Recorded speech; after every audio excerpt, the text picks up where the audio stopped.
শুভ দুপুর বন্ধুরা, সুজাতার ঘর সংসার চ্যানেল থেকে আমি সুজাতা। তো আজকে লাঞ্চে কি বানিয়েছি সেটা তোমাদের সঙ্গে শেয়ার করছি। দেখো, প্রথমে দেখাই ভাত, তারপরে দেখো বেগুন ভাজা। তোমাদের দাদা বেগুন ভাজা দিয়ে ঘি দিয়ে খেতে ভালোবাসে। এই যে বেগুন ভাজা, আর আমার জন্য করেছি টমেটোর চাটনি। তারপরে দেখো এই যে ধনেপাতা বাটা। শীতকাল যতদিন থাকবে আর ধনেপাতা বাটা আমার বাড়ির শেষ নেই, আমি বাটতেই থাকবো।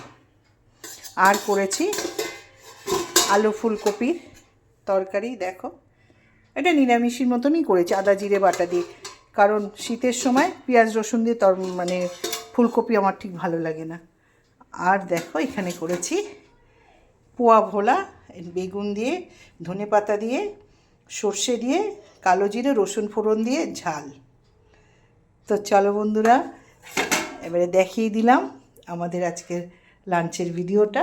ভালো লাগলে অতি অবশ্যই লাইক সাবস্ক্রাইব করে দিও। বাই বন্ধুরা।